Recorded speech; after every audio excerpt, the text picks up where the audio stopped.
When we left off, our protagonist Omar had just had, and lost, a battle with jihadis. His peaceful Islam proved no match for true Islam. As he awakens, he quickly finds his dreams of a better life are crushed.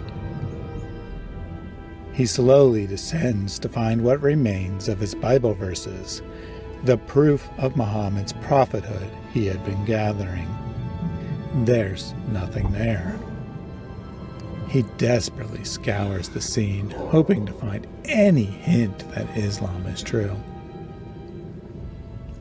"Zara, where are you?" he cries. His wife has gone too, taken as a sex slave by the jihadis. All seems lost. What is a reasonable, moderate Muslim to do? Then, suddenly, he sees a ray of hope. What is that? Did a Bible verse survive the corruption? Taking a closer look, he sees Deuteronomy 18:18. "Don't worry, little verse. I'll make you about Muhammad whatever it takes. No amount of context or common sense could make me doubt you. I won't even be dissuaded if the surrounding verses directly condemn Muhammad." Despite his words, deep inside, Omar's confidence is low. He must now seek out Muslim apologists who will tell him the lies he wants to hear and make him believe his imaginary God just might be real after all. The way forward is clear, but the road is fraught with pitfalls. Perhaps he'll meet a Christian who properly exegetes the text. Or maybe he'll encounter the greatest danger Islam has ever faced, a fish thinking for himself. Will Omar's faith survive? Stay tuned to find out. So last week we talked about a lot of things, and audience, if you were here last week, I do want you to also be thinking about some of the things that we covered, the verse at hand that we are using, which is Quran chapter 7, verse 157. And I'm also going to ask Thaddeus to give us a little bit of a rundown, but I do want to hear from the audience as well, some of the takeaways from last week's conversation. And as you guys are writing in your responses, I'm going to have Thaddeus give us a little bit of a rundown on what conclusions and what topics we covered in our last episode, the introduction to why it's so important to find Muhammad in our scriptures. Yes, absolutely. So we looked at chiefly Quran 7:157, which declares that the Jews and Christians will easily recognize Muhammad written in their own scriptures. And it gives this as a kind of warning to the Jews and Christians that, you recognize Muhammad as a prophet and you're not following him. So they have to be able to recognize him. They have to look to the scriptures that they had available. If all is given this warning and the scriptures have already been corrupted, then he is pretty incompetent for making that declaration. If, on the other hand, it is in the scriptures, supposed to be in the scriptures they have, well, we know what those are because we have manuscripts from the 7th century and we have manuscripts from before that time, and they match what's in our modern Bible. So this means that Muslims have to find clear evidence that Jews and Christians would accept as a picture of Muhammad in the Bible. If they don't, that means that they're one of two things. Either their scripture is lying, or the author of their scripture was too incompetent to realize that what he was saying isn't true. Either way, that doesn't look like a God to me. So if Muslims want to stay Muslim, they have to find Muhammad in the Bible, which is, of course, why they make these attempts. We haven't looked at any specific arguments yet. We'll start doing that this week. And who knows, maybe we'll say, yeah, that does actually kind of sound like Muhammad. Mm-hmm. There's one verse in mind that they quote that I think, kind of actually does sound like Muhammad. We'll get to that in a later week. But this week we'll be looking at Deuteronomy 18:18, which is probably the most popular place for Muslims to look. And to their credit, this passage at least is a prophecy about a coming prophet. Most of the things they point to have nothing to do with a claimed prophet. They're just passages that vaguely speak of Arabia, so they say they're about Muhammad, or they're passages that have a word that sounds like Muhammad, so they say that must be Muhammad, or they're passages that are clearly about something different. So that's kind of where we stand so far.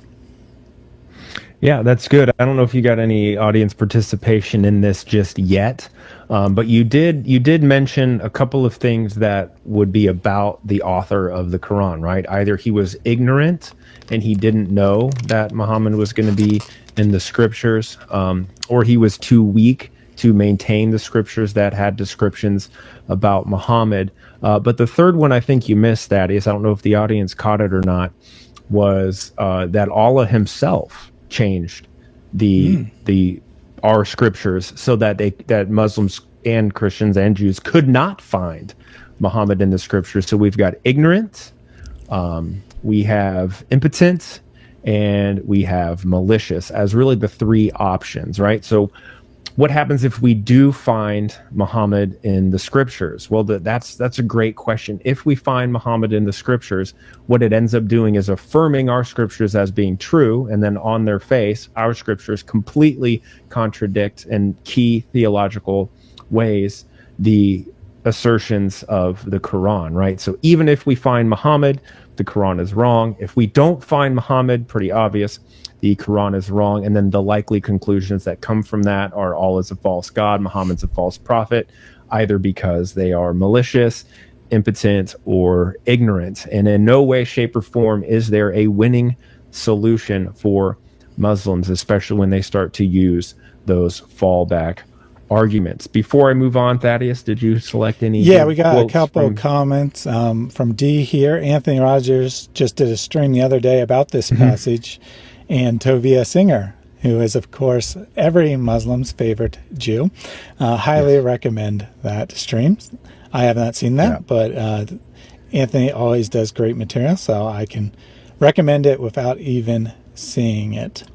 I did actually watch it last night live, and I rewatched it today, and he did a fantastic job. So clearly you and I are not as theologically sound as him. However, we do have a lot of the same points, and because we're doing a little bit more precise way, I think we're going to add a few more points as well. So anybody would be well to go watch that stream also. It was a fantastic stream. And he had technical difficulties too, by the way. He thought he had his microphone plugged in, but he didn't. So that was pretty funny. Good to know it's not just us. And not just us. Yeah. Litigus says Muhammad should have just added verses to the Bible like Joseph Smith did, but he couldn't read or write. And I think if you look at the actual author of the Quran, I think they thought they were teaching the same message as what the Bible teaches. They affirm it over and over again. However, they didn't actually really know what was in the Bible. They only had vague ideas from hearing oral stories. And so they ended up completely contradicting it. Yep, which leads one to wonder if the author of the Quran is really an all-knowing God, or if it was really an ignorant 7th century caravan trader who heard stories from people. One never really quite knows. Any more comments, Thaddeus, before we move on? A couple more. Yep. D also pointed out that we said last week that this is an objective test, but it's not just, I see Muhammad, from the Muslim perspective. Right. Because that can be said regardless. There has to be some actual evidence that a non-Muslim would accept. Correct. Yep. So many people hold false beliefs. I remember I had a slide about that last week. So a lot of people do hold false beliefs, but just because I'm convinced of a false belief doesn't make it any more true than it factually is false. So this is one of those things that an unexamined belief is not worth having. So I have no doubt that Muslims are convicted and convinced that they have found Muhammad in our scriptures. But in order for them to maintain and strengthen their belief, it does need to be held up to questions and examination, like exactly what we're doing. so that they can justify and verify their beliefs, or that they can be justified in falsifying and disbelieving what it is that they believe, which requires humility. And this is one of the most key and one of the most important factors into this. If somebody's watching this, they need to be willing to lay aside their own presuppositions. They need to approach the subject with as unbiased a mind and a heart as possible in order to reach true factual conclusions, as opposed to just using their cognitive bias and ignoring things that don't make sense, and only listening to things that do make sense. So one of the quotes we also used from last week was, if the Bible is reliable enough to verify Muhammad as a prophet, then the Bible is also reliable enough to falsify Muhammad as a prophet. That's the little dilemma that Muslims find themselves in when they get into this finding Muhammad in the scriptures argument. The Great Commission mentioned Isaiah 42. Don't worry, we'll get to that in a later week. Deuteronomy 18 is the classic, most popular passage, but these days a lot of Muslims go to Isaiah 42. Definitely a close second, if not even the most popular nowadays. So we'll definitely do that one in a future week. But we're going to kind of take them in the order they're in the Bible. So we start with Deuteronomy. Yep. So we are taking this systematically. Like he said, we're starting chronologically from the beginning of the Bible through the end of the Bible. So each and every single Muslim claim, whether it be from an ancient commenter on the scriptures, or whether it be pop level Muslim things, we're going to try to attack, and we're going to try to examine every single claim that Muslims make. So stay tuned for that. Absolutely. So that's all the comments from the audience for now. Thank you for those. And all right, we can start on our look. Okay, so spoiler alert. If you don't want to know how this is going to go, then don't pay attention to the next 30 to 60 seconds, right? So this is kind of the breakdown of how this is going to happen. So we discover almost immediately that Muhammad couldn't possibly be the prophet like Moses. After we immediately disqualify him, we will then continue to debunk that he could be the prophet from any possible conceivable way that the Muslims have forwarded. And in fact, we will prove that using the passage the Muslims have gone to, that the passage condemns Muhammad. And then finally, at the end of all of this, we will use the passage the Muslims have sent us to give them a real hope into a real prophet for real salvation.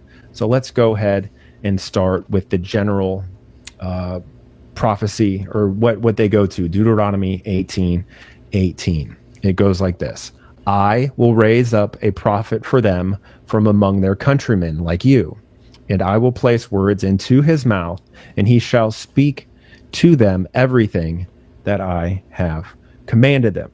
Now, you will see that I highlighted countrymen. A lot of times this is also translated in different translations, brethren or brothers, right?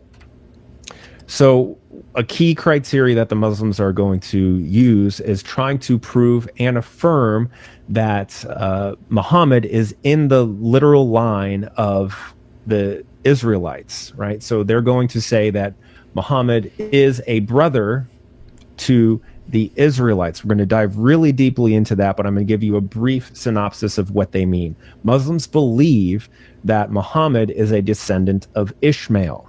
Like I said, we're going to get deeper into whether or not he is. And they believe that because he is a descendant of Ishmael, that he can be qualified as a brother to the Israelites. So from the semantic word, from the Hebrew definition of the word that is used that I highlighted, which was countrymen or brethren, we can read 1 through E different understandings of what the word could possibly mean. So it could be 1A, brother of a separate parent, half brother, relative, kin, each to the other, which is like a reciprocal relationship, or figuratively in terms of resemblance. So those are the arguments that Muslims are going to be working with. So the question we're going to ask, and the questions that we are going to answer, is Muhammad a brethren to the Israelites or a countryman to the Israelites? So 1A, we're going to eat each one of these by itself. a brother of the same parents. Clearly, Muhammad is not a member of Israel or Jacob's immediate family. He is not a bloodline descendant from the Jewish tribe. He is neither a half-brother, this is 1b, Muhammad is not a descendant from the brother or half-brother of Israel or Jacob. Now we can start to get into some gray area discussions here. 1c, this is where Muslims need to go in order to make their argument that Muhammad could possibly be considered a brethren to the Israelites, a relative or a kinship or someone of the same tribe. So the question that we have to answer is Muhammad a descendant from any relative? Is he a kin or a tribe to Israel?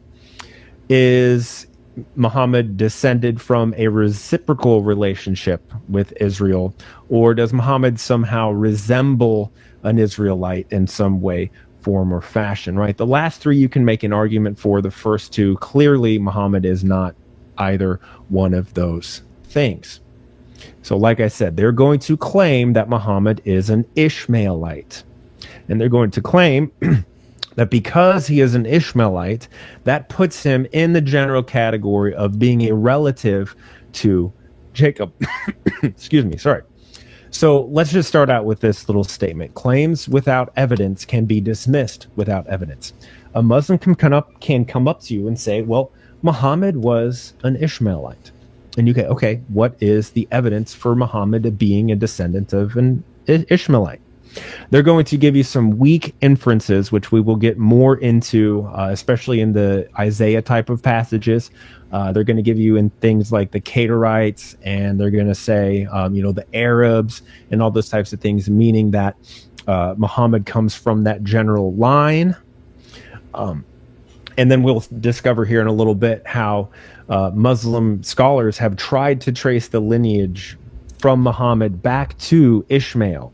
And the best they can do is trace his lineage back to a person named Adnan, who, guess what, is not traceable to being an Ishmaelite, right? So they have a weak inference with their argument, which means they have weak evidence for their argument. And since they have basically no evidence for the argument, we can dismiss their argument full stop. Before you go further, I want to make a comment there that actually that relation to Adnan is interesting, because this is a common pattern in the history of Islam, that the early Muslims don't seem to know much. And, they only can trace him back, I think it's like 6 generations or something, getting nowhere near the time they need to relate him to Isaac or Ishmael or anyone else. And then over time, suddenly more information comes to light that when Muslims centuries later are trying to prove their case, oh yeah, we know that Muhammad is related. So you can find a genealogy that supposedly ties him back to Ishmael, but that comes several centuries after the time of Muhammad. And correct. You have to ask, is this from people in a position to know? Especially since earlier generations didn't know this information. Or is it more likely that someone just made this up? Yeah, just making up a list of names. It actually kind of reminds me a little bit of the miracle claims of Muhammad, right? We all know that the Quran explicitly says that Muhammad came with no miracles. He will perform no miracles. But as we see later generations of Muslims with the Hadith collections 200 years later, 1,000 kilometers away, they start to come up with all of these incredible miracles that Muhammad supposedly did. It's pretty similar in the fact that it's like, why did early Muslims not say, no, he's clearly an Ishmaelite? Or why did early Muslims not immediately claim that they witnessed miracles? And even still, why did the Quran say that Muhammad would come with no miracles when Muslims 200 years later would basically live and die by the fact that Muhammad performed miracles? It makes exactly no sense to me. All right. So assuming assumptions are absolutely accurate, and this is what we're going to have to do for the rest of today, we will test the passage and see if it might still fit Muhammad, assuming he is in fact a relative in the general sense that he could potentially, maybe almost be a brethren to the Israelites. Again, we're going to read the passage, Deuteronomy 18, 18. It says, and I highlighted the important speaker here, I will raise up a prophet for them from among their countrymen like you, and I will place my words into his mouth, and he shall speak to them everything that I have commanded him. Audience question time, Thaddeus question time. When he says when the speaker of this verse in Deuteronomy 18:18 says who is the speaker? If you want to pull up something from the audience here, Thaddeus, please go ahead. Or if you might potentially know who is, I'd like to hear from you as well. Well, of course, they're a little bit behind us, 15, 20 seconds behind us. I tried to talk long enough to get us to that, but yeah. So I'll just go ahead and then, of course, it'd take time to type it in as well. I'm sure most of the audience have the answer on the tip of their tongues, and they're just trying to type it in real fast, but I'll go ahead and answer for them. This would be God, who the text identifies as Yahweh. You already said that we had to give the Muslims one assumption. I think maybe we should keep track of how many assumptions we have to give them to keep this going. There you go. Leviticus says I is God. God, yes. But Villainous, specifically, right, because, go ahead, sorry. And Villainous said the big boy, which I'm going to say is presumably also referring to God. But yes, the text explicitly identifies who God is. He has a name, and that name is Yahweh. Right. So when you go back to the Hebrew text, you will see the tetragrammaton as who is being the speaker, who is the I. When you read this into context, if I use especially for the Old Testament, I'll use the LEB Bible because it just says Yahweh wherever it says Yahweh. I know for some people it's, they don't want to say the name of God, but the LEB Bible makes it very clear. So if you do want an English translation, and I'm sure there are others out there that actually just say when the Hebrew says Yahweh, it just says Yahweh, so that we're not confused about it, right? Because sometimes when you just read Lord in all caps, right, that's when they're using the divine name. But it just makes it easier when you read the LEB, right? So, yes. Before you go on, I did want to give credit here. Mojo Dude said the answer is the covenant name of the God of Abraham. See, he typed all those words, so he was slower in giving the response. But I think that the cookie still goes to him for the best answer. All right. Congratulations. You get a cookie. Right. So you guys got it right. Thaddeus, you got it right. And clearly when you read the context, especially with the Hebrew, the I speaking in this passage is Yahweh. So this leads us to a question. If this is possibly about Muhammad, the question we ask is, did Muhammad speak and deliver revelations in God's covenant name, Yahweh? Thaddeus, did he? He did not. Okay. So immediately that disqualifies him. Immediately, that is disqualifying to Muhammad because he did not deliver a revelation in the name of Yahweh. Plain and simple. If you're having a discussion with a Muslim, this is one particular way you can debunk their argument. Immediately disqualifies him. Okay? Now, even if the assumed assumptions are absolutely accurate, like I said, Muhammad is disqualified. So even if he was an Ishmaelite, still, he didn't speak a name, or he did not deliver a revelation in the name of Yahweh. That's pretty simple.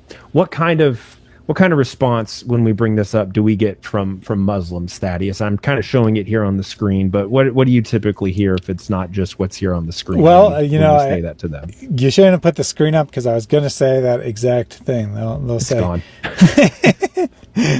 They'll say, well, Jesus didn't speak the name Yahweh, therefore none of the prophets did, therefore Muhammad's still a prophet. Something along those lines. Right.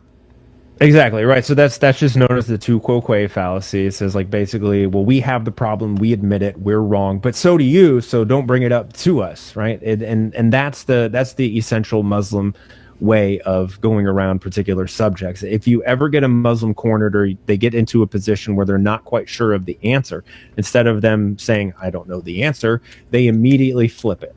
the Bible is corrupted, the Trinity makes no sense, how can God die? Those types of questions are what we get from Muslims. They just flip it right around and they say, you too have the same problem. These are red herrings, these are straw men, and these are tu quoque fallacies, which we've talked about in some previous streams here. So exactly like what you said, show me where Jesus speaks or delivers a revelation in the name of Yahweh. Now, even if Jesus never delivered a message in the name of Yahweh, and it proves that Jesus was not a prophet, that disproves Islam, because Islam believes that Jesus was the Messiah of Yahweh and was a prophet. That disqualifies, just because Jesus has been disqualified and therefore disqualified them, it also just disqualifies Muhammad on his face as well. So we could both have the same problem and we could both be wrong. Right. But the burden of proof is not on us. We do not need to answer these types of objections. But because we're Christians, we turn the other cheek, we go the extra mile. We will go ahead and answer the question on whether or not Jesus gave revelation in the name of Yahweh. First and foremost, pretty simple. Jesus' name, Yeshua in the Hebrew, is Yahweh is salvation. That's what it means. The name of God is actually Yahweh within Jesus' own name. So first and foremost, clearly he came in the name of Yahweh, since he is named Yahweh is salvation. But we can take it a step further. We can read the scriptures in which Jesus is speaking. We're going to go specifically to the scene where the Holy Spirit leads Jesus into the desert, right, to have him fast for 40 days and 40 nights and have the devil attempt to tempt him. These are some of the responses that Jesus gives to Satan. He makes reference to previous scriptures. So this is what it says in the New Testament here on the left. No, says Jesus, the scriptures say, people do not live by bread alone, but by every word that comes from the mouth of God. Right? So the New Testament is written in what language, Thaddeus? Greek. Okay. So I wouldn't expect to see a Hebrew word here. But what Jesus is quoting is he's quoting a passage from Deuteronomy, and we can see specifically what he was quoting. Deuteronomy, I think this is 6 or 8. I'm sorry, I didn't put it on my note. And it basically, I'll just read the end of it, is, you know that not by bread alone, but by all that goes out of the mouth of Yahweh. Again, using the LEB Bible. He uses the word Yahweh. Man does not live by bread alone, but from the words that come out of the mouth of God, or the mouth of Yahweh. So Jesus is using scripture that pronounces Yahweh. We see the same thing with the second temptation. The scriptures also say, you must not test the Lord your God. Here he's quoting again from Deuteronomy. You shall not put Yahweh your God to the test as you tested him at Manasseh. So we see in 2 examples so far that Jesus is using the divine name when he is responding to Satan. Jesus then finally, after the third temptation, says, get out of here, Satan, for the scriptures say you must worship the Lord, again, all caps, you'll see this over in the Hebrew, your God, and serve him only. Again, this is from Deuteronomy. You shall fear Yahweh your God, or in Greek, Kyrios, your, I don't know exactly what they use for God, Theon, and you shall serve him, and by his name you shall swear. Again, Jesus is using previous Hebrew scriptures, right, to defend himself against the devil's temptations. He is using the Tetragrammaton. He is using the divine name of God, and he himself within his name uses the divine name of God. So that's a little sideways track, but I want to walk that extra mile with Muslims so that when they bring up this tu quoque fallacy, we can actually defeat it on its face. So now, moving on, I'm going to back us up here a little bit back to the verse. All right, so one of the things that Yahweh is going to do is he's going to place words into this prophet's mouth, and he shall speak to them everything that I command him. So the question is that we're going to have to ask is, did Muhammad speak only in everything that he was commanded to speak? Now, Thaddeus, I know we talked a little bit about you taking over this particular thing. If you're prepared to do so, go ahead. If not, I can go ahead and tackle it.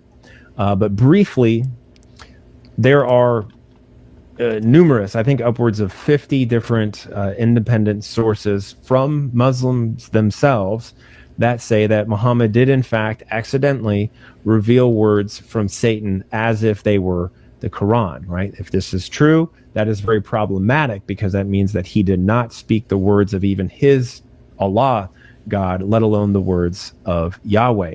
He also denied his Allah-given desire, right, for his adopted son's wife, whom he saw scantily clothed and had his heart leap for, named Zainab. He denied that he wanted to marry her. He told his adopted son that he did not want him to divorce her, and yet that goes against what Allah commanded him to do. Allah said, no, you're wrong. You need to marry her. And the same type of thing happened when he was caught sleeping with one of his slave girls, and he swore to his wives that he wasn't going to do it again. And Allah once again said, "Oh, by the way, you need to do that because I want you to do that." But go ahead, Thaddeus, and expand upon these different things if you would like. Yeah.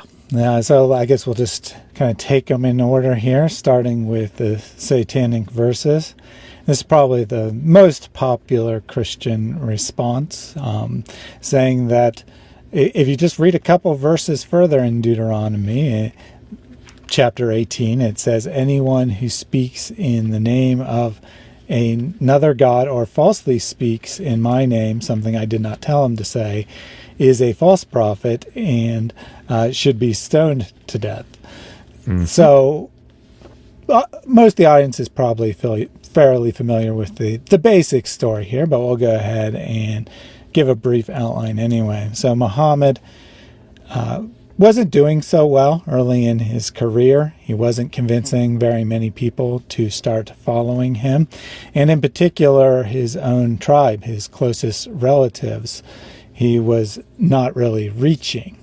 So he longed for this revelation that would fix that problem. He longed for a revelation that would give something to his tribe's people to make it easier for them to convert to Islam. And lo and behold, he got that revelation. A common pattern that he got revelations that fulfilled his desires, in this case not a particular selfish one. He got a revelation that said that Alat, Aluza, and Manat, three of the most popular pagan goddesses, were exalted cranes that would carry your prayers to Allah, basically saying that they were valid to pray to. Or, in other words, that Islam is at least partially polytheistic. There might be one supreme God, but there are other gods that are valid to pray to. Mm-hmm. The crowd was overjoyed. They bowed down in honor of this revelation, like, finally, something we can agree with. And his closest followers, those who had also already converted to Islam, they also bowed down. And Muhammad himself bowed down in honor of this revelation. Whoops. Then a couple years later, this is the part that is not often emphasized, but it wasn't like the next day. It was a couple years later, he realized that, oops, this revelation wasn't really from Allah. This revelation had come from, according to Muhammad, Satan. Satan had tricked him into giving this revelation. And his defense was, he was worried about this, and surprise, surprise, Gabriel came to him, or I should say Jibreel came to him, and said, don't worry, this happens to all the prophets. There isn't any prophet who wasn't tricked by Satan. Now, the Muslim can't attempt a tu quoque fallacy here, because there is no record of any other prophet at any point being tricked by Satan. So, big problem there. He not only said there was 3 other gods that were worthy of worship, he was tricked by the devil. In my opinion, pretty clear indication that he was not under any kind of divine protection. And he gave these words as if they were part of the Quran, as if they were Allah's speech. In other words, if we're granting the assumption that Allah is the same God as in the Bible, he gave a revelation in the name of Allah that was not from God. And guess what? According to the very passage the Muslim has brought us to, that disqualifies him. Anyone who speaks in the name of another God or speaks words that are untrue, that didn't come from me, he's a false prophet. Exactly. Now, I'm gonna have you pause right there just for a second, Thaddeus, because when we originally started this series, I said there are a few falsifiable claims that we can test, and one of them was the claim to produce a surah like it, right? But one of the problems with that particular claim was it is a little bit of a subjective criteria. I could produce a surah in Arabic that I believe is beautiful, but a Muslim is going to hear it and go, no, that's not as beautiful as the Quran. You have failed to produce a surah like it, because there's really no actual criteria for that particular verse. However, this does, if the satanic verses are true, which many sources would make us believe that it was, and it meets the criteria of embarrassment. If that's true, somebody did actually meet the surah like it, because the best understander and the best interpreter for the Quran is who, Thaddeus? Muhammad. And Muhammad received a revelation from Satan, correct? According to these stories. Mm-hmm. And since he received a revelation from Satan and he didn't recognize it as any different than Allah, because he went on preaching this for years and he didn't realize it until Jibril comes to him and says, oh, by the way, this thing that you keep repeating, you got that from Satan. So to me, it seems pretty obvious within the Muslim view and paradigm that Satan himself actually met the criteria to be to create a surah like a surah in the Quran, because in fact he did create a surah in the Quran until it was abrogated and taken out. So sorry, Muslims, that is a major issue for you as well. Yeah, I mean, it has multiple problems with that, but in particular for today's purpose, he's speaking words, he's saying these words in the name of Allah, and they're not coming from Allah, which means if Allah is the author of Deuteronomy 18:18, then Muhammad's in big trouble. Yep. He has failed the test. Let's put it that way. All right. Well, thank you for that, sir. So we must continue to ignore these things. We must continue to ignore Muhammad's lineage issue, the Yahweh debacle. We must ignore their two quoque fallacies. And we must ignore the fact that Muhammad didn't actually fulfill what this verse says, which is speak what Yahweh has told him to say. So we're going to just continue to ignore all of these things, and we're going to do probably the most rational thing, which is to read the verse itself in context. On your screen, I've highlighted a few key points that we will be going through so that you guys can understand it. Now, Yahweh, it says, Yahweh your God will raise up for you a prophet like me from among your countrymen. And I'm going to zoom in on my own thing here because I got my camera in the way. So Yahweh your God will raise up for you a prophet like me from your midst, from your countrymen, and to him you shall listen. This is according to all that you asked from Yahweh your God at Oreb on the day of the assembly, saying, I do not want again to hear the voice of Yahweh my God, and I do not want to see again this great fire, so that I may not die. And Yahweh said to me, they are right in what they have said. I will raise up a prophet for them from among their countrymen like you, and I will place my words into his mouth, and he shall speak to them everything that I have commanded him. And then that man that will not listen to my words that he shall speak in my name, I will hold accountable. However, the prophet that behaves presumptuously by speaking a word in my name that I have not commanded him to speak, and who speaks in the name of other gods, then that prophet, thank you, Thaddeus, for spoiling it for us, shall die. And no, it's all good, brother. And if you say to yourself, how can we know the word of Yahweh has not been spoken to him. Whenever that prophet spoke in the name of Yahweh and the thing does not take place and does not come about, that is the thing that Yahweh has not spoken to him. Presumptuously the prophet spoke, and you shall not fear that prophet. So reading this in context, right, because they isolate it just to 18:18. However, last week we talked about how Maududi said that we need to be reading it from verse 15, which is good. That's kind of where the context starts, through 19. He, for whatever reason, Thaddeus, we talked about this a little bit. Why do you think he cut it off at 19 and didn't keep on reading through, 20? Why do you think he did that? Well, I don't think he could have read the passage and thought that that was the end of the thought, because it continues on with and. So, I don't think that he could have done it for that reason. I think he must have done it for a different reason. Perhaps because he didn't want to believe what verse 19 and following had to say. It's difficult, isn't it? So, however, the prophet that behaves presumptuously, right? So Muhammad, we can demonstrate, behaved presumptuously by speaking a word not in my name that I did not command him to speak in the name of other gods. What should happen to him again, Thaddeus? If someone does that? Die. And if he gives a prophecy, but the prophecy doesn't come to pass, should you fear that prophet? No, because he's these not are some speaking, testable. Yeah, I was going to say he's not speaking on God's authority, so therefore the wrath of God is not on you for not following him. Yeah. Thaddeus, you want to read this for us here? And I know it's a little bit complicated, but I'm going to have you read it, and we're going to have you do a little bit of an exegesis for us. All right. The speaker is Allah. Never mind. The speaker is Yahweh. Right. So we're exegeting the passage. This is who is speaking. Yes.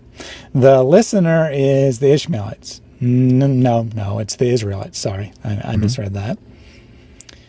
Specifically, the Israelites who experienced the Exodus among or in your midst. The prophets will speak all that Yahweh commands them. The prophet will not speak in the name anyone besides. We don't even have to cross out Allah here. I mean, Muhammad spoke in the name besides Allah. Right. And if a prophet speaks in the name of anyone besides Allah, no, Yahweh, they shall die. All right. So that is the exegesis, right? So this is the proper exegesis. I know I put in those little cross mark things as a little bit of a joke. And the reason why I put them in there is because that is how a Muslim would actually have to read the passage, right? That's called eisegesis. They're reading in their assumptions and presuppositions into the text to try to force Muhammad into this particular scripture. I put the cross marks on there because this is what the scripture is actually saying, and it disqualifies Muhammad as being a prophet like Moses from the word go. All right. So using that proper exegesis, we can jump into the final thing that we have yet to disprove, which is to speak a false prophecy. So let's just say that Muhammad spoke 99 true prophecies. Let's say he gave 99 prophecies that came to pass, right? Muslims are going to be hard pressed, and they got to do quite a bit of backbending to really even prove one.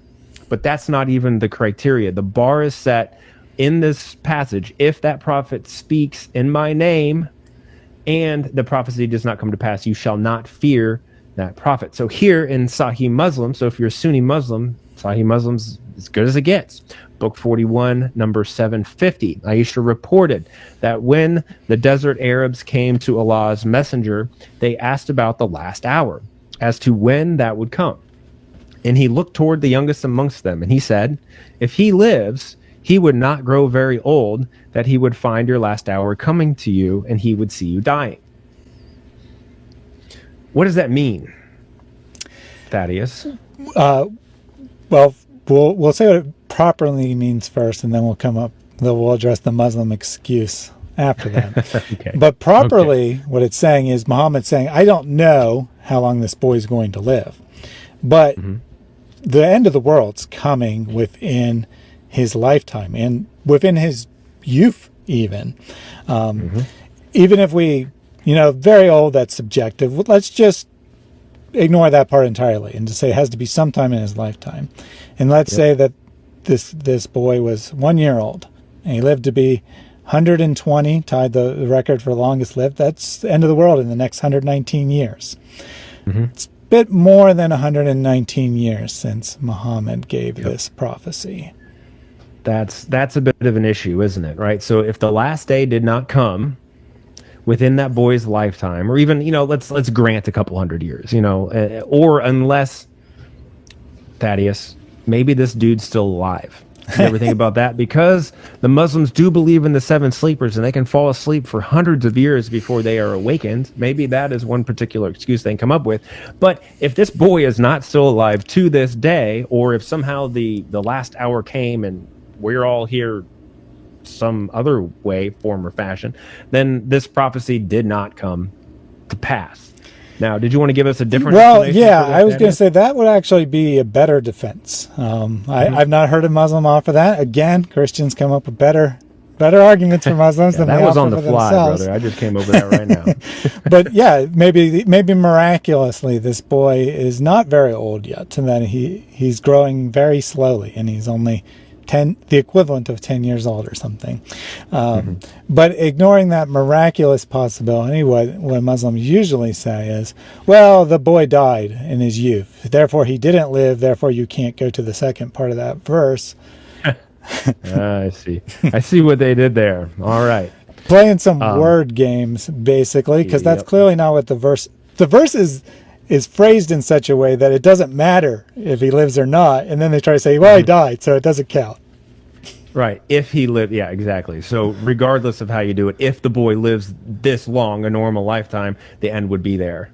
And if he dies young, well, we would just assume that it would be until the end of his life when the last hour would come. That's a really bad argument. I actually like my argument better. Muslims, if you're trying to make an argument for this passage, consider what I just said. You might be able to, it's so unfalsifiable that, you can go ahead and believe your nonsense. We won't, but at least you can talk amongst yourselves. I mean, there's plenty of Muslims that will tell you that the wall of Dhul Qarnayn is just some undiscovered place on the earth, and it's really holding back people that have been living there for thousands of years because as Allah has miraculously sustained these people.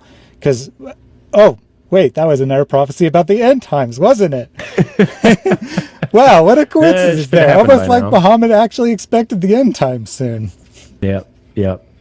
We could probably do a whole stream on the different end time prophecies that apparently happened by the time of that young boy's lifetime, that he's still alive, but he's asleep. But anyway, moving on. Let's ignore some more facts, right? I keep coming back to this, right? Because I want to reiterate how many facts the Muslims do actually have to ignore in order to convince themselves, at least, I doubt they're convincing anybody else, but convince themselves that Muhammad is a prophet. So we've got to ignore the fact of the lineage of Muhammad, the Yahweh debacle, the tu quoque fallacies, the presumptuous statements of Muhammad, the failed prophecies of Muhammad, and the fact that the Ishmaelites were not amongst or within the midst of the hearers at Horeb. So we're going to go back to the brethren statement, because I really do believe this is about the strongest argument that they can make. Is Muhammad a brother? And then if he is, then we can ignore all the rest of the stuff that we said we had to ignore, and we can make an argument that it is potentially, right? Because at the beginning I gave the A, B, C, D, E different ways of understanding it, and since Ishmael, although we can't officially link Muhammad to Ishmael, we'll assume assumptions. It is a brother to the Ishmaelites or some relative or to the Israelites.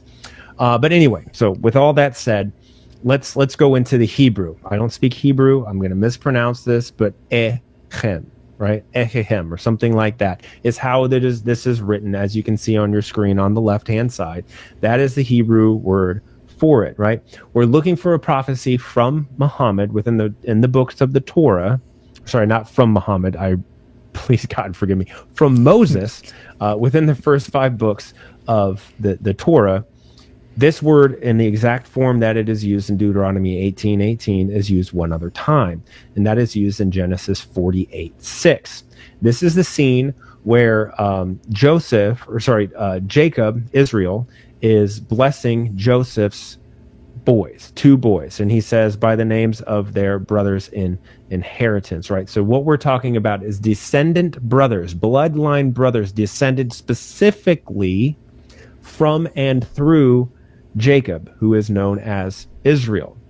So in this exact format, and the other way that it's used, it is used explicitly to refer to 1A, which is the brothers or a bloodline descendant of Jacob. So let's play a game of semantics, right? So brother by Israel or Jacob's bloodline only. So if Muslims want to make this work, one way that they can do it is to say that, well, Muhammad is a Jew. So if Muslims want to say that Muhammad is a Jew, then their argument can stick. They can say that he delivered messages and blah, blah, blah, and we'll have to ignore all the facts that he was just a false Jewish prophet. But regardless, if Muslims want to maintain this within the semantic usage of the word for brothers and how Moses applied it, then they can conclude and make an argument that he is a prophet like Moses and he is Jewish, and therefore you can't come up with any objections against us. Thaddeus, do you think that any Muslims are going to be willing to utilize that? I don't think idea? Any Muslims going to offer that argument. The irony here is that there would be Christians who would make that argument that Muhammad was actually a failed Jewish prophet.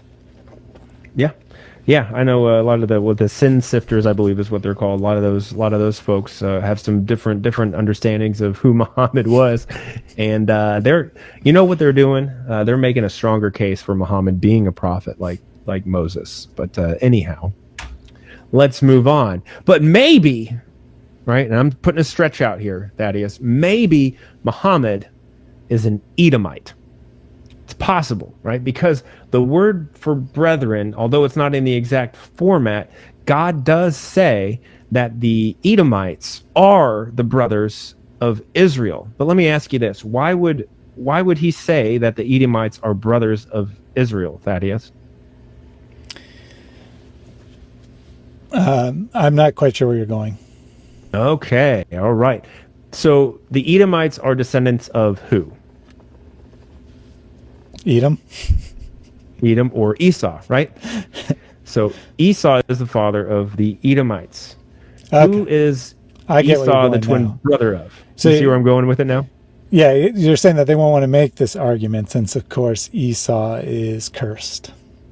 Well, they can make that argument. I'm trying to help them out in any way, shape, or form. So my point being is you should not abhor. So basically they're saying don't abhor your brothers, the Edomites, because I'm trying to make the argument for the Muslims that if Muhammad is an Edomite, then perhaps, right, because Jacob, right, was renamed Israel and all his descendants are known as Israelites, and Esau has a nation named after him, which are all his descendants are the Edomites, then what we can start to conclude here is that it's okay to call the Edomites brothers because literally they're brothers of Jacob. They're brothers of each other. They're twin brothers with the same father and the same mother, and therefore they do have a similar bloodline. So if Muhammad wants to, or Muslims want to make an argument that Muhammad is an Edomite, which again, the sin sifters can actually start to make this argument, then maybe he is. Do you think they're going to want to be that, though? You kind of already hinted at it. That they probably don't want to be Edomites either. Yeah, I don't. It's better than nothing, right? Which is what they have now. But I have a feeling it's not going to satisfy them because they want their prophet to be perfectly connected with no hint of contamination, and this is not going to be the right bloodline for that. Exactly. No, for sure. Right. So let's try to figure this out. Right. So if the Edomites, right, because they're related to Israel, if they're called brothers, then perhaps the Ishmaelites might be considered brothers of Jacob as well. But the issue is, if we're speaking strictly from family lineage, Ishmael, who's the brother of Isaac, right? And Isaac is the father of Jacob. That makes Ishmael an uncle to Jacob, right? Not a brother, but an uncle. Let's see if the Bible, throughout the entire scripture, Old Testament, New Testament, heck, we'll go to Apocrypha, I don't care. Are the Ishmaelites referred to as brothers? The answer is no. They are referred to as brothers exactly 0 times. So even from the semantic level of this, it makes anyone besides an Israelite or perhaps an Edomite impossible to be a prophet like Moses, because from amongst their midst, the people who survived the Exodus, amongst their midst are the one who the prophet has to come from. And Muhammad, according to the traditions of Muhammad's, of the Muslims, which they can't even verify anyway, was an Ishmaelite. It's just all kinds of levels of impossible. So let's continue to ignore the facts. So although Muhammad has been disqualified several times over, Muslim Dawagandists will still make claims, right, Thaddeus? They're still going to keep going. Well, of course, as we covered last week, they don't have a choice. They have to make these claims because their religion is dependent on them. They can't just pretend that they can't just state the obvious fact, I should say, that Muhammad's not in the Bible, because their God claims he is. So they got to come up with something. Right. So, but an honest and humble person watching this or listening to this or taking this information in, they have to start to come up with some serious questions on how it would be possible for Muhammad to be a prophet like Moses. Right? We've got one argument, right? Most Muslims never take you down that path if you're starting a discussion with them. What they start to try to do is just to bring up comparisons, right? Moses did this, Muhammad did the same thing. Moses did that, Muhammad did the same thing. And they don't take into consideration the context of the verse, what the verse is actually saying, what it requires, what a prophet like Moses is required to be. They just go straight to the most superficial levels possible.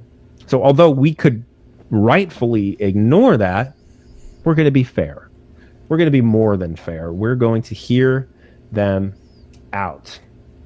I found this on a Muslim website. I believe the Muslim website was JesusIsMuslim.com. So here's the points of comparison, right? You can tell what's happening here because Moses is in blue and Muhammad is in blue. And because they're both in the same color category, it means that they're the same. Okay, we're going to talk about Jesus here in a little bit, but we're going to ignore that bit of it, and we're going to do points of comparison between Moses and Muhammad. Moses and Muhammad were both born naturally. They were both political leaders. Nobody considered them to be God. They came with a new law. They both died naturally. They were both married, and they both fought their enemies. So the only conclusion that we can come up with, given the 3 choices on the board, really 2, because Moses is Moses, the 2 choices is we know for sure that it's Muhammad and couldn't possibly be Jesus. But there's a problem with this, isn't there, Thaddeus? Only one? Say what? I said only one? Only one problem? Well, let's talk about the false dichotomy first. What's the issue with that? Yeah, well, of course, I was joking. All of the problems would be related to this. That they've set it up that there's only 2 possibilities. Either it refers to Jesus or it refers to Muhammad. Of course, the vast majority of the world's population wouldn't agree with either of those, actually. Jews would say that it is not about Jesus, for sure. They certainly would say it's not about Muhammad. Atheists would say it's not about anything, and that you're just imagining stuff. Buddhists wouldn't have an opinion, but they probably would not say that it's a valid prophecy. Same with Hindus. They don't have any opinion who it might be, but they'd say it probably isn't a prophecy of the future since your religion's not true. And then, of course, even if even if those are 2 claims that are made, they both could be wrong. And the criteria they gave us were so arbitrary that just about every person who ever existed fulfilled those. Basically what they did is say, here's the things that are very unique to Jesus. Moses didn't have those same attributes, therefore Muhammad's a prophet. Correct, right? So you just nailed it on the head, right? They invented this criteria. This criteria is not from the verse itself. This criteria is not unique, right? So if it was a true dichotomy, what they would do is it would narrow it down to those two individuals themselves would be the only two possible people that might be able to fulfill this role.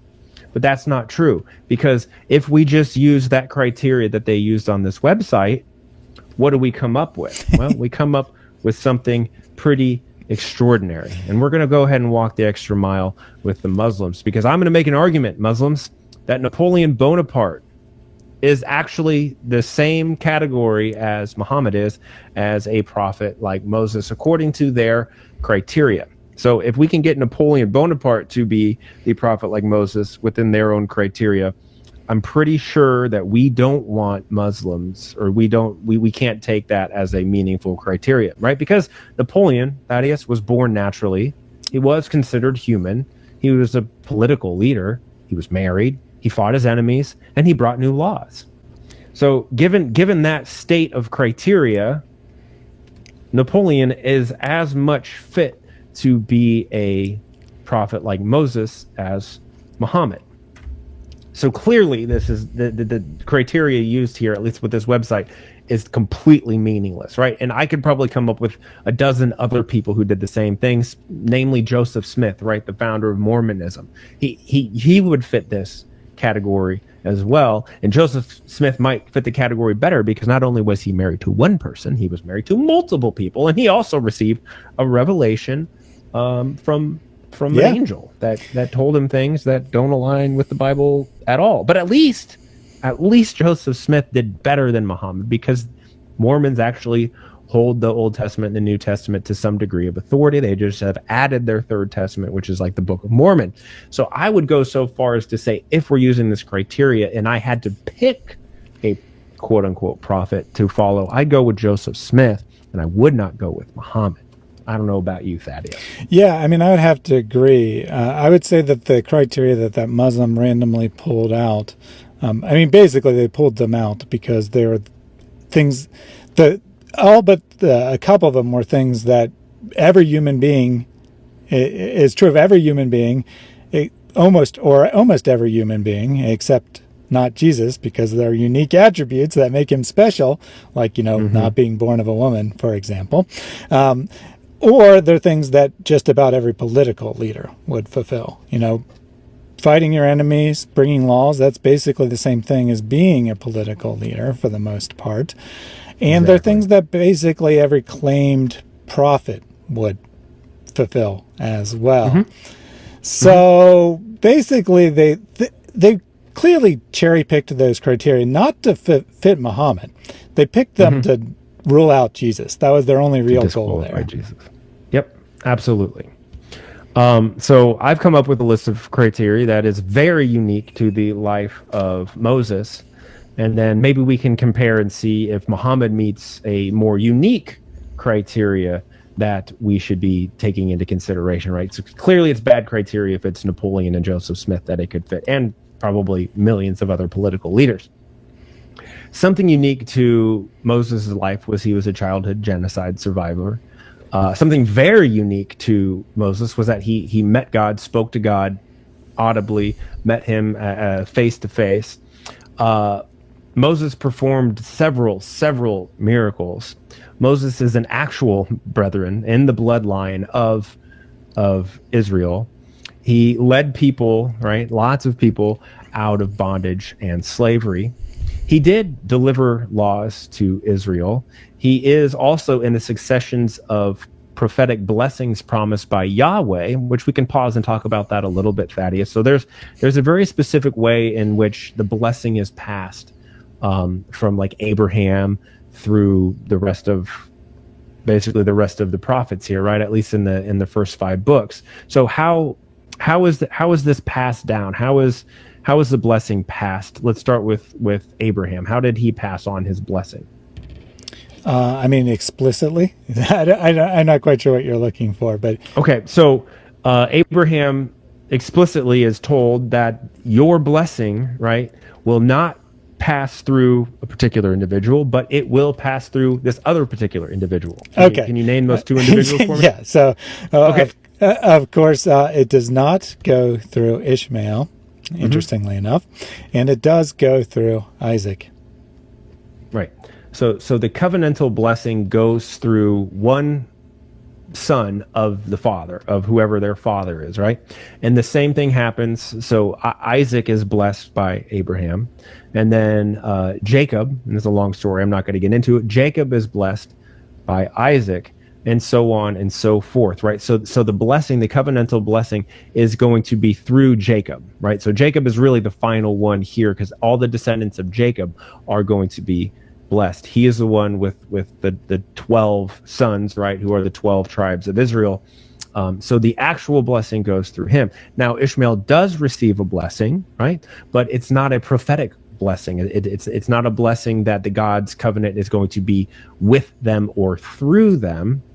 It's just a general blessing because Ishmael is a son of Abraham, right? Understand that, right? Of course, Muslims will refer to that text, and they'll say that Ishmael was blessed, and he was told that he would, father a great nation or whatever. What they don't tell us is that the text talks about it being fulfilled, that it's fulfilled within his own lifetime. It is a prophecy to him, but it's not a prophecy to any later generation. It's fulfilled within his own lifetime. That seems problematic, but let's ignore that, okay, Thaddeus? We're just going to keep ignoring facts. Not important for the discussion. So moving on to the next point here. Delivered messages in the name of Yahweh, right? And has no failed prophecies. This is the criteria that is very unique to Moses, that is very unique to the passage at hand, in which we are coming up with, right? So real ahead. Quickly, before you go on, is there one of those criteria on your list that the text makes explicit in kind of the farewell message of Moses as to what the people were looking for as a prophet like Moses? I'm not sure where you're going to go with this, but the first thing that comes to mind is there has never been a prophet to this day that has arisen in Israel like Moses. Is that where you're going with it? Yeah. So that passage. Okay. Right. Because a lot of people are going to say, if they don't know that passage, they're going to say, well, Joshua seems to be that person. Right. Which is some Jewish people would say that it is unfulfilled and it's about the future Messiah, but the most common Jewish interpretation is that Joshua fulfilled this. Right. But that passage specifically says that hasn't been a prophet to arise like Moses who knew God face to face. Yes. Okay. I see where you're going with it. Yeah. I think it also mentions the miracles, but I was specifically referring to the face to face, as in this is the most important criteria. Correct. All right, so we're going to move into that, right? But let's, of all that list, right, we can basically Muhammad, none of that, except for one thing we can make a little bit of an argument for. Muhammad led people with hurt feelings away from a town full of bullies. So that's kind of like Moses leading his enslaved nation out of horrible bondage and into the promised land that they were promised for an inheritance for the last 400 some odd years. It's kind of the same. And Pharaoh tried to kill them and do all these kinds of crazy stuff. But, if it's just the general idea of somebody bullied me and I had my feelings hurt, so I ran away, is the same thing as escaping abject slavery back to your homeland, then I guess we could say that Muhammad is a little bit like Moses. But if that's the best that they can do, I don't really. Yeah, and I've never heard a Muslim make that argument. It's always, it's usually, if you can say it's Jesus, you can say it's Muhammad. That's what they usually do. And if they try to make something a little more specific, it'll be just like that first list, that Muhammad got married. just like 90% of humans and human history. And Jesus didn't. Therefore, it is Muhammad. Right. No, exactly. Sorry, my earbud fell out there for a second. Yeah, you're right. That's exactly. They try to just. It's a tu quoque. It's a false dichotomy. They try to just exclude Jesus, so therefore the only option you because have is, this argument that you have here, that would be more of like trying to make a Christian type argument. Like actually respecting the text and trying to find unique ways that they're connected. And, right. Muslims, their scripture doesn't understand biblical typology, and they certainly don't understand it. So you're making a better argument than they do, is what I'm trying to say. No, I'm trying my best. I'm trying to be as charitable as possible. Sorry, so yeah, I'm trying to be as charitable as possible to the Muslims. I'm trying to help them out, right? Because if we really are going to have Muslims watch this video and say, you know what, Muhammad's just not in Deuteronomy 18:18. He's just not. We need to do our very, very best to address from every possible angle what their argument might be, right? So that's why I'm trying to be charitable. I'm trying to, we kind of joke and sarcastic and a little bit mockery or whatever, but we're trying to address it from every possible angle so that they don't have anywhere else to go except for the easiest thing, which is to say, you know what, you're right. Muhammad is not actually a prophet like Moses, not according to this verse. Yeah, no tearing down straw men here. We're strengthening their argument rather than making it as weak as possible. Yep, we are trying to steel man their position as best as possible. And we also have the stream open for Muslims to come up. If we messed up something or they have another angle in which we have not addressed, we want to hear from you. We want to have a discussion and a dialogue with you. And we will let the chips fall where they may. We'll let the cream rise to the top, so to speak. So I'm gonna give us a list here, Thaddeus. Would you mind reading it for me? Sure, I can do that. Actually, let me read the title, and then you can read all the descriptions. I was about to read the title. How Muhammad is like Moses. Yeah. So go ahead and tell me all the ways you see on your screen that Muhammad is like Moses. Well, unless you forgot to advance the slide, I'm not seeing anything. Oh. Yeah, no, I wrote it like that on purpose. I figured you did. They're literally, guys... We went through this, and Christians, you can help us out. Like maybe we missed something in this slide, but I honestly can't find a single way, meaningful way, that Muhammad is like Moses. I can literally find no meaningful criteria in which I would think that partially he would be like Moses, or fully he would be like Moses, or anything like that. I honestly can't find it. Yeah. I don't know. Led as spiritually blind people? Say what? I said that he was the leader of a spiritually blind people, or maybe better put, a stubborn, rebellious people. Stubborn and stiff-necked people. Okay, yeah, that might be a good that might be a good criteria. Maybe we'll do a bonus video on that, unless you have an immediate refutation of it, Thaddeus. But that's good. I think that would be a better argument. For him, I think, to say, look, he led stubborn and rebellious people. I think that's great. That's a fantastic one. We'll ignore the rest of the criteria that rejects him, but we'll at least we'll hold on to that one and shove all the other ones under the rug. All right. Sound like a plan to you? So we have that, and we have some very trivial criteria, and now we'll see. So that's the Muhammad side. Now we have to compare that to other arguments.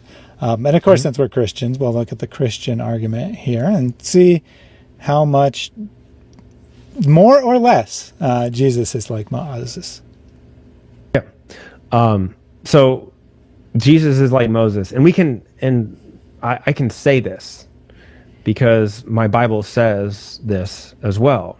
Muhammad can't necessarily say this, right? I know the Quran 7:157, that you can find him described in there. But Jesus says it a lot more eloquently.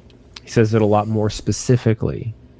He says, for if you believe Moses, you would believe me, for he wrote about me. So let's see. Actually, before you go on, Yeah. this is an aside, but it occurred to me when you were saying that. Of course, if you actually read the Quran in context, 7:157 is addressed to Moses.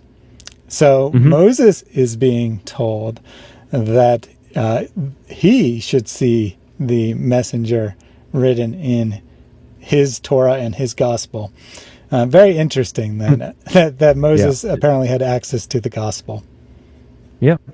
So yeah, there's a couple of different angles you can take this. I've heard a lot of people with those angles. Again, for me, I try to be as charitable as possible on face value. Just a little aside there that Moses should be able to recognize Muhammad in the Bible, apparently. Yeah, but apparently, according to Jesus, Moses recognized Jesus because Moses wrote about him.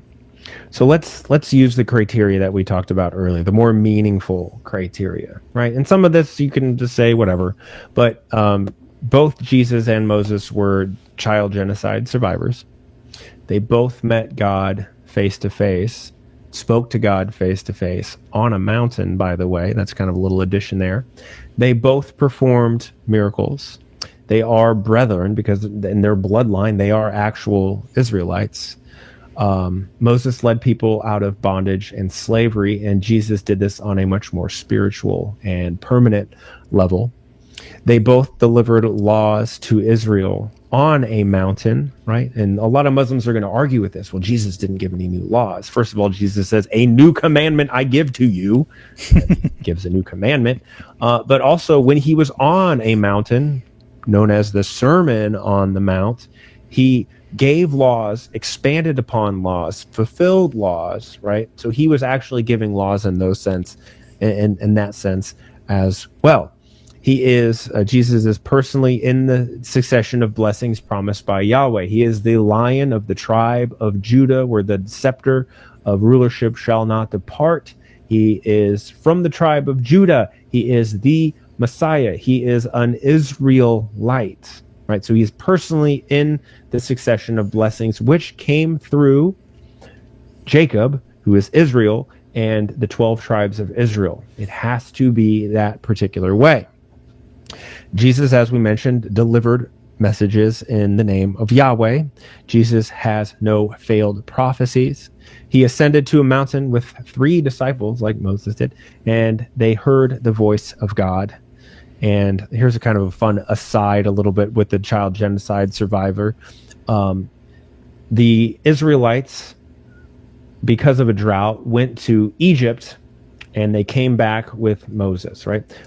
Jesus, when he was taken away, or when he survived the child genocide, he went to Egypt and he returned back to the promised land, just like the Israelites went away from the promised land to Egypt and came back. But any way you splice it, Jesus fulfills this criteria, and he fulfills it well. Now, Thaddeus, would you like to add anything to this list that I missed? Well, you kind of alluded to it with the transfiguration. You didn't explicitly use that term, of course, but you talked about him, going up the mountain with 3 disciples.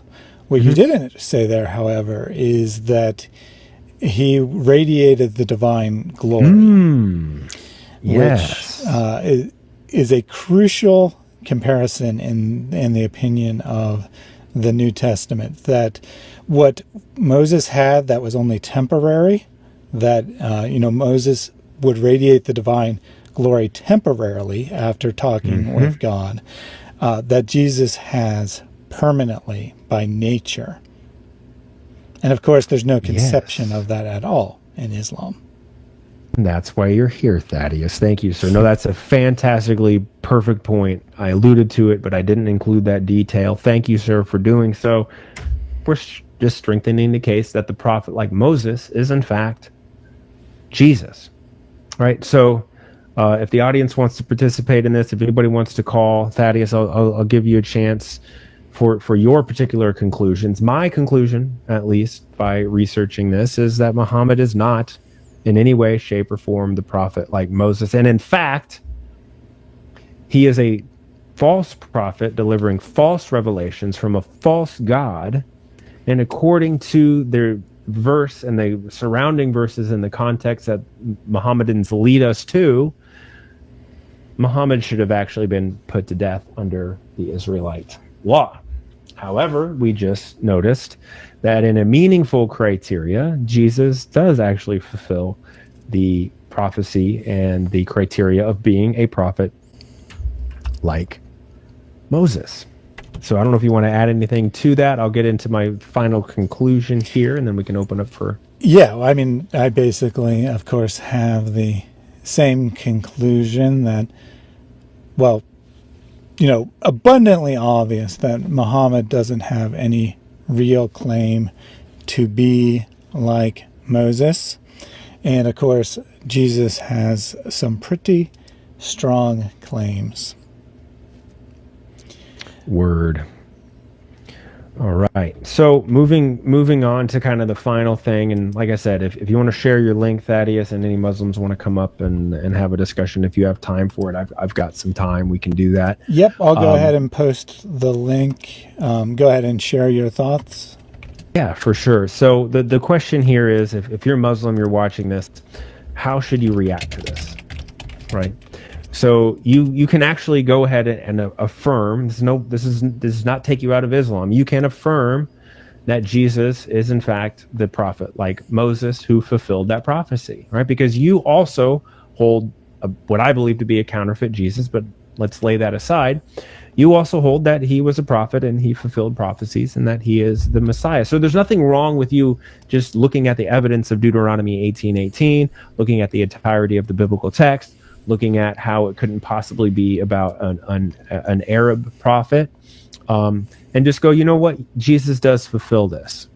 Muhammad does not fulfill this, but it doesn't necessarily mean that Muhammad is a false prophet, right? Because the Surah 7, ayah 157 necessitates that Muhammad is found in our scriptures, but all you need to do is to be able to find him in two locations, one in the Torah and the other one in the Injil or in the Gospel. That's what your specific text says. So if you can find Muhammad twice, once in the Old Testament, I'll even give you the Old Testament, even though it literally says Torah or the law, which is the first 5 books, or in the Gospels. So you've got a lot more chances here. Okay, so let's just cross that one off the list, Muslims. This one's just not for you. We're going to move on. We're going to go through some other ones here in the future. So my best advice is to, as Dory says in Finding Dory or Finding Nemo, I can't remember which one, just keep swimming or just keep searching, right? However, if we get through this entire series and you don't find Muhammad, then that necessitates, if you're going to be intellectually honest, that you reject him as a prophet.